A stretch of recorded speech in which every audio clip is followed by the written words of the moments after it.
Poco F2 Pro is officially on sale right now, and I suspect it will be launched as the Redmi K30 Pro in India. And the pricing seems like that it would be pretty close to what the OnePlus 8 costs here. And because of almost similar pricing, I believe it will be a hard choice between the two. And when the time is for hard choices, I try to make them easier for you. Because I am a good bot with no plans of turning evil and world domination later.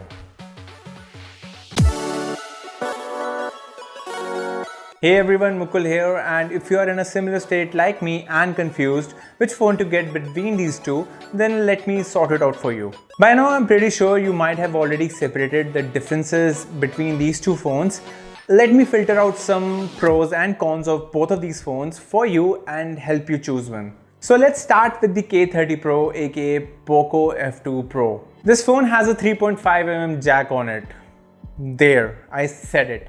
I still like it. It's been a couple of years or more since phones started removing the 3.5mm jack on them, but still there are not many options for USB-C earphones. I don't mind Bluetooth earphones, but I think if they wanted to force us out from the 3.5mm happy jack group, then by now we should have at least a few USB-C options too on earphones. I mean, the trend was supposed to be clearly like that, but it seems like we got lost somewhere. I mean, it should be up to us if we want something wired or wireless and not carry converters or have to worry about charging them later.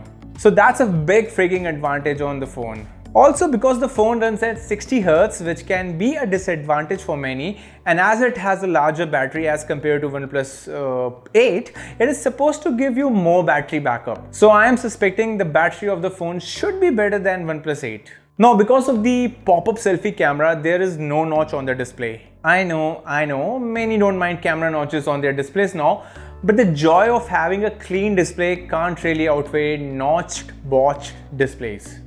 Oh, I got it right in the first go. The main camera sensor on Poco F2 is newer, and newer is always better, so yeah, deal with it. Actually, the newer sensor is larger in size, so it can definitely perform a bit better than OnePlus 8's old IMX586 sensor, especially in low lights. Also, it records 8K videos, which are actually upscaled 6K at 30 FPS. Use it or not, it actually shows how far the newer sensor can push. There is also a telephoto macro, which is just an extra camera just lying there if you want to use that too for the kind of shots they showed in the presentation. The Poco F2 starts at $500 right now, which is $200 less than the OnePlus 8, and which translates to 35,000 rupees in India, which alone can be a big frigging factor for many consumers, especially during these uncertain times. Now let's talk about some pros of OnePlus 8. It has a 90Hz screen, which I know many would prefer, especially if they game. And if you don't game, then I really don't see the logic behind getting this screen. I personally anyway speed up my phone's animation at 0.5x in developer settings, and I don't really care how smooth a 1 millisecond transition is looking between shifting apps. However, if you play games which can easily touch 90 FPS on a Snapdragon 865 phone, then yes, there is a huge advantage in getting this phone. Right now, OnePlus 8 also supports EIA stabilization on its front camera, which is another good advantage for those who use front camera more than the rear cameras, or if you are someone who loves locking inside their houses because of the lockdown in many parts of the world. Also, OnePlus 8 supports USB 3.1, which might turn out faster when it comes to transferring data from phone to a PC or vice versa, or to a laptop. Also, the UI on OnePlus is super stock. And because of that, it is tremendously smooth and fluid and snappy, and I am sure something else too. And now, because Android 10 feels like a 10 out of 10 operating system for a phone, having any skin over it is just not worth it. And especially if you wanna go through the hassle of rooting the phone and flashing a custom ROM on it. Also, OnePlus 8 is already out, and if you need a phone right now, you can buy it. In many countries, the Poco F2 Pro is available on Gearbest in AliExpress, but in countries like India, where it will be sold as K30 Pro, there is no definite date or details still yet regarding when it's going to be launched. So these are some of the major differences in my opinion. So let me sum this up for you. If you're a gamer, as in a competitive gamer, and by competition I mean playing daily with your friends online so that later you can boast how you outperform them, and who really digs seeing 90 FPS on the screen and doesn't mind a little less battery backup because of all these factors, then definitely go with the OnePlus 8.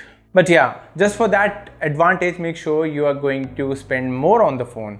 Also, if you just can't live without a stock UI experience and also don't want to go through the hassle of rooting a phone and injecting a custom ROM on it, this is one of the best options you have right now on a Snapdragon 865 platform. So do evaluate if the extra cost is worth it. On the other hand, if you want to own a phone with a newer main camera sensor and is cheaper and doesn't sacrifice much, then just go with the Poco F2 Pro aka K30 Pro. That is, if you're okay running on a phone which has a heavy skin aka MIUI on it. The UI will certainly make the phone feels less snappier than OnePlus, but also keep in mind, for almost the same phone you would be paying $200 less or £100 less or few thousand less when it comes in India. In India, the price difference between these two phones might not be much in the end, but that has to be revealed yet. For a second, let's assume the K30 Pro comes for 40,000 rupees here and the OnePlus 8 right now starts at 42,000 rupees. I might still lean towards the K30 Pro personally. The 3.5mm jack, better battery, no notch on the display, and a tad better main camera and a marginally better battery are good reasons to still go for it. We can just hope MIUI gets some sort of stabilization on the front camera for the video too. So I hope I was able to help you here and you would be making the right decision for yourself, considering in which category you would fall as a consumer. Hit a like and sub if you like the video. Keep maintaining the social distancing and suggest the same to your friends too. That's all for today. Mewbot out.